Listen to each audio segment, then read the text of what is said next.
This is a brand new free-to-play Battle Royale game that they announced just yesterday. Oh yeah, and it also came out yesterday. A huge shout out to Apex Legends, also the sponsor of this video. Click the link in the description to download it now on PC, PlayStation, as well as the Xbox. I had a few hours to play this game at an event last week, talk to some of the developers, and get some inside information, which I think helped me going into this footage that you see here, which was from yesterday's live stream. So I wanted to put together this top 10 tips guide, but start from the beginner's perspective, because I know everybody out there is new. Some of these things may change over time, and you can keep an eye on the comments. And if you like this and want to see more tip videos from me over time, let me know and we can do that. Without further ado, my first point is there is no fall damage and no team damage. No matter how high up you go, whether it's on the loot ship, you redeploy, you're on top of a building and need to get down to save a teammate, jump straight off, there is no worry. In addition, if your team is pinned down, you have an ultimate ready, throw it in there. That raining death will only hit enemies. Same thing with toxic gas that might be used. Stray bullets that might go into some of your teammates' heads. The most important thing is to keep your team alive or grab that banner if they do go down. Tip 2 is hold, jump to climb. One of the best things about the Pathfinder character is that he can get up virtually anywhere to get flank routes and catch people by surprise, as well as just to get in more advantageous position up high somewhere. There's a lot of cliff faces that you'll see people on top of that just jumping you're not able to get to. But if you run up to it and hit your jump key and hold it down, your character will start to climb. This is also applicable to getting on top of buildings and roofs. It'll take a few tries, but keep running at that wall and look for a ledge or something that you can grab onto. The character will properly vault, get on it, and that'll give you another chance to jump, wall run up, and reset. There's no proper wall running in this game, and not all ledges work, but there are a lot that you can climb up on to give yourself a better position. The third tip is to only loot the correct items you need. This will obviously save you time, but also save you the hassle of trying to deal with your inventory later. If you have any ammo in your inventory that you can't use, you'll see that red circle.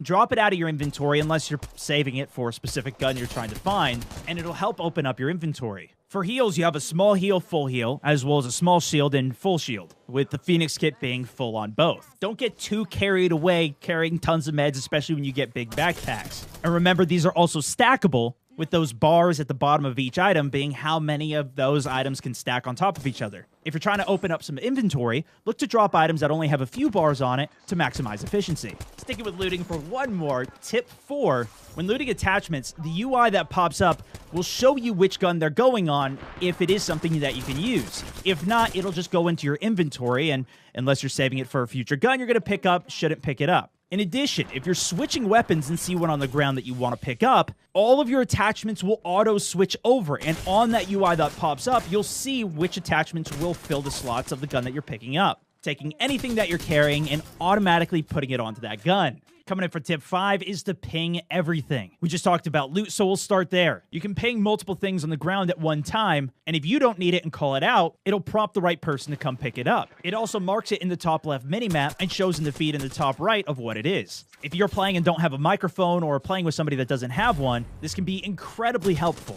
And if somebody does ping something and you want to get dibs on it, or you agree with the command of let's go this direction, if you ping on that same position, it'll confirm it and let that other teammate know. Since this game is only playable as squads, it is incredibly valuable for you and your whole squad to be working together. In the same sense, it is critical that you ping where enemies are. Even if you're on voice comms, having a direct ping of where an enemy is more valuable than a verbal call out that you're trying to piece together. Getting in the habit of pinging it will make sure that your team firing onto enemy players or help you line up a team shot as an opener even faster. Tip 6 is for the golden armor pieces. There's 4 tiers to each piece of gear that you put on. The first 3 tiers increase the effect and how much benefit you get from it, but the 4th one, that golden item, has a special perk alongside it. The helmet allows your abilities to recharge faster as well as your ultimate. The chest piece makes it so when you do a finishing move execution on somebody, it fully recharges your shield.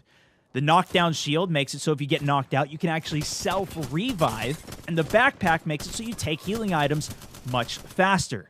Take advantage of these benefits, but also watch out for enemies who have that knockdown shield. If they activate their knockdown shield while knocked, you'll see a golden bubble around them. If they get knocked out, don't let them crawl away from you and don't go chasing after the teammate.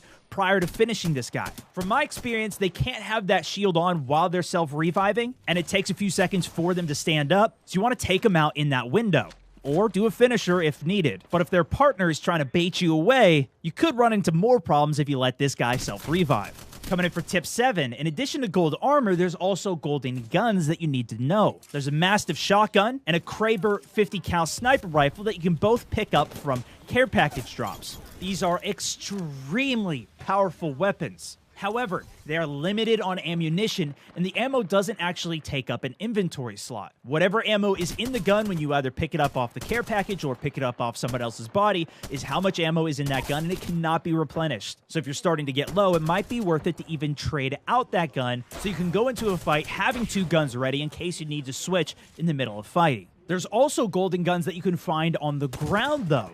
Typically, these are found from hot drops only. They come with all of the best attachments for a gun, and it can be any of the different guns. Those will still take ammo that you need to find on the ground and have in your inventory. It can be replenished. However, you cannot take these attachments off of the golden gun. Now let's get a little bit more into gameplay, with tip number 8 being some of the best weapons so far.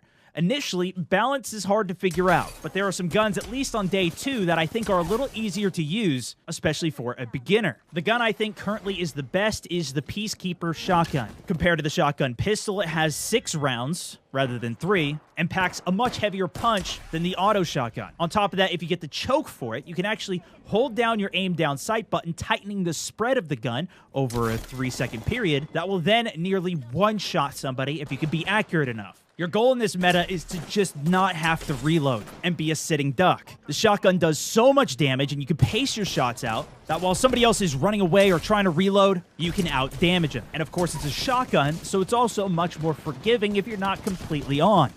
My second recommendation is the LMG. Obviously, better for medium range. Can kind of get away with some pop fire long range. But if you do end up in a close range fight, the same mentality is there. You're not having to reload when somebody else with an 18-round SMG or assault rifle is. Even if you just need to get up close and barrel stuff from hip fire, you have so many more rounds in your magazine, especially if you get an extended mag for it, that you should be able to win the fights, especially if they go long. If you are insane at aiming, then it might be worth checking out something like the Wingman or the Longbow, which you can get increased headshot multiplier on with the right attachment, with incredibly high single-fire damage are some of the best options. Tip number 9 is for unique equipment that you'll find in this game called the Accelerant. This doesn't go into your heal slot or your equipment slot, but it's something you actually have to pull your inventory up to take. Many people I've seen just leave it in their inventory thinking that it's working in the background, but this is a one-time use item that will decrease the cooldown of your super by 20%. Depending on which character you're using and the situation, it's very dependent on when you want to use each of the supers. Except for Lifeline. She calls in a care package every time hers is ready, and her ability takes quite a while to recharge. It's important with her, as soon as that ability is ready, to call it in, so that way you can start getting your next one charging up. If everyone on the team gives these accelerants to Lifeline, she can call in more care packages for the team, especially if you don't have the extra inventory room to just carry these around for later in the game. You also often, at the end game, don't have a lot of extra time to just be taking these types of items. If you're in a top 3 situation and wipe out an enemy squad, you can bet that that other team is going to be immediately pressuring you. Funneling these over to Lifeline can help set you up for a good end game. Even if you don't have a Lifeline, though, just prioritizing these to the right member of your team can be a benefit. For example, Pathfinder has a very quick recharge on a zipline, and unless you're trying to get up to somewhere high or reposition quickly, it's better off in the hands of a Gibraltar who can call in an additional airstrike on an enemy team. And finally, tip number 10, play Central Zone. This is highly situational, but it is a good general rule of thumb. If you're not having to deal with the zones, it's one less thing to worry about. If you have a Pathfinder, you can also have him get to towers and determine where the next zone is by hacking in. Some of the very endgame zones can move quite quickly, and being caught out having to heal and shoot is extremely bad to deal with. If you have a Caustic with you, it becomes even better. Get inside that final zone and start throwing your gas traps out early inside of buildings. That area denial will make the teams that are coming in late feel a lot more pressure. Plus, if you're there long enough, you'll get a recharge and can throw even more gas traps down. If you get lucky enough, you get in the next zone, and those traps will still be applicable, and you can put even more down. While playing Central Zone does increase your odds, it doesn't necessarily guarantee it. So always be ready to adapt and pay attention to when those zones update so you can start making decisions. And if you do find yourself caught out of the zone, know that you can out-heal it quite easily. And you can even use it to get some great flank routes and drop on people in unexpected ways. If you found these tips helpful, give it a like, and if there's anything I missed, let us know in the comments down below so we can use this as a way to learn with each other on the game.